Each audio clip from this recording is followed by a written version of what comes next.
You see, what we have to address with you here is the two different levels of reality that you are in right now.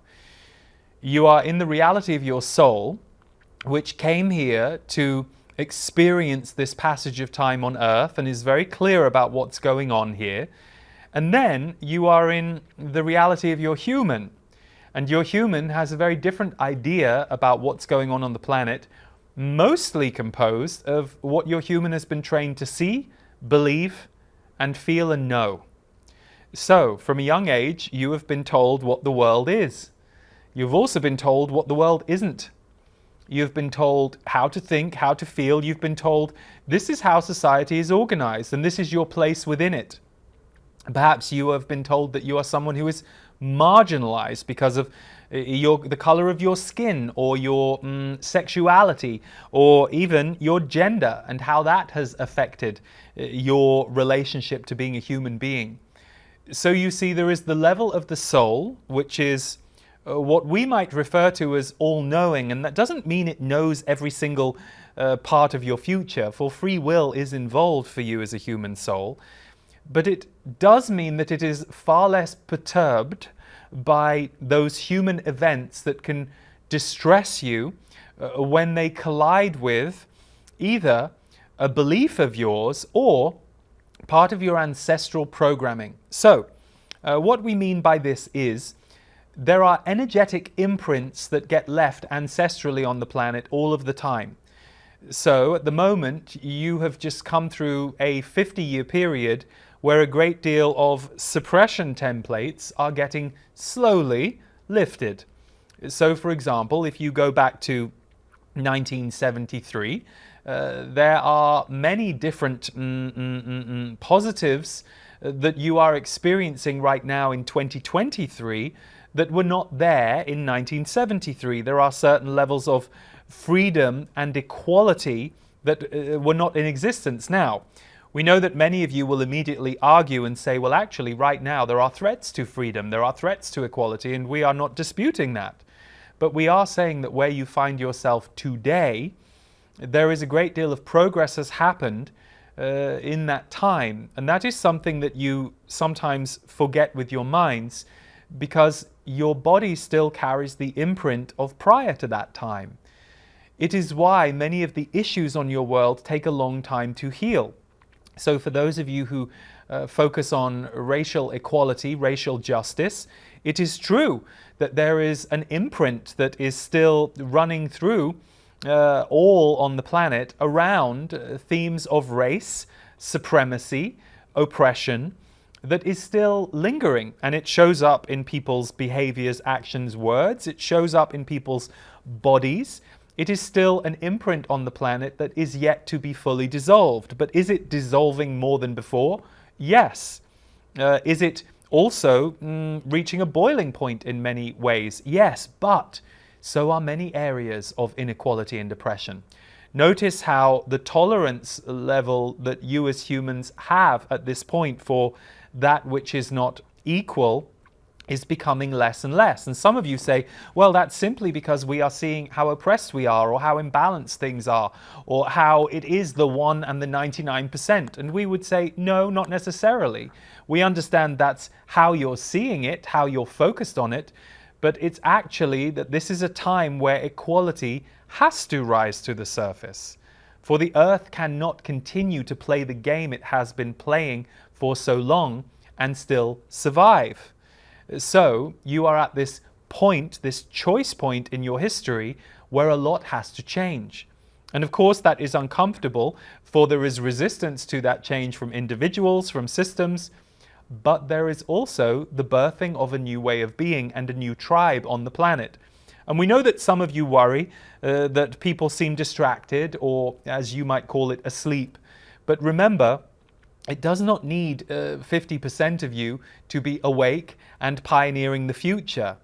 It only needs approximately 28 or 29% of you to be awake to what we will call the equal needs for the planet, for that to then permeate into all others. For that level of frequency, oneness understanding is strong.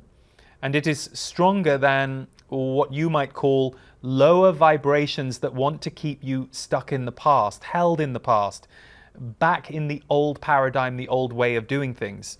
So is it pleasing to sit on Earth in 2023 and watch all of this playing out? No, not necessarily. Not from a human vantage point. We understand that. But, and this alludes to what Lee was bringing through for you earlier, which was being, as usual, highly influenced by us.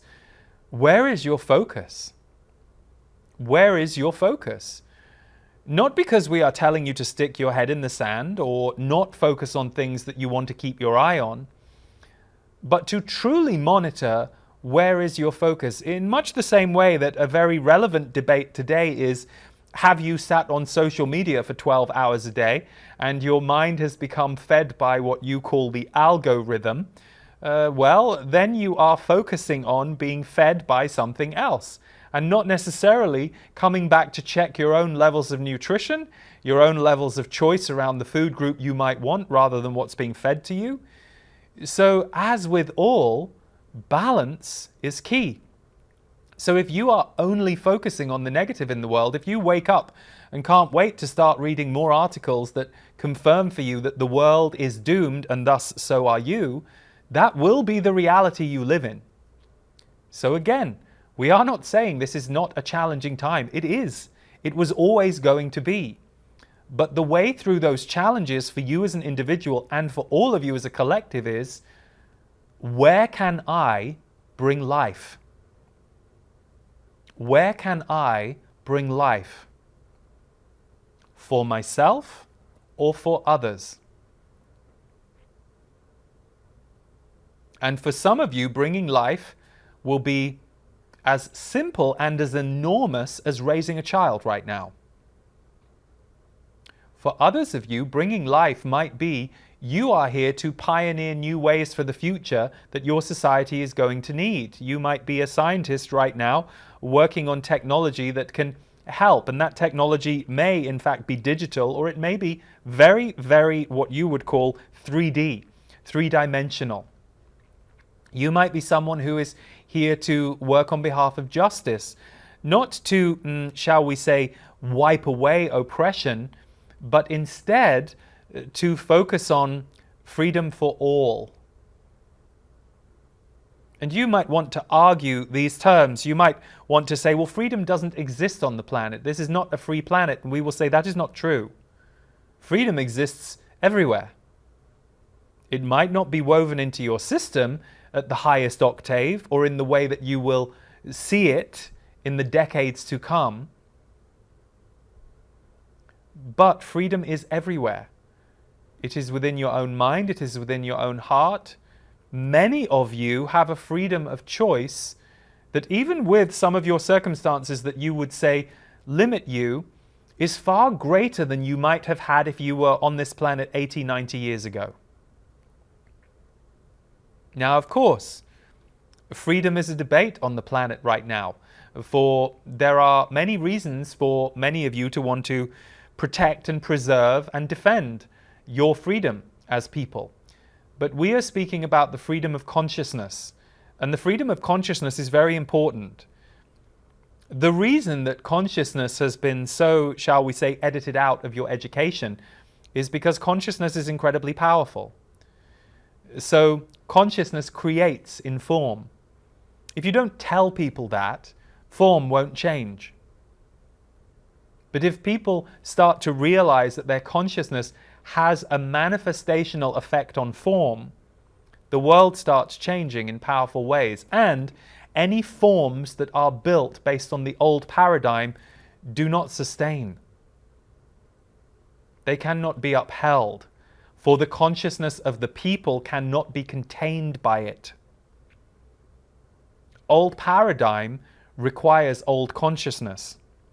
So yes, there will be some who won't see it and will willingly accept the old paradigm system, but there will be many who won't. And the many who won't is where you need to be. It doesn't mean you will personally have to go to war with those systems. For many of you, it will simply mean you are creating energies elements and activities for a new world. So there are many of you right now who are in what you would call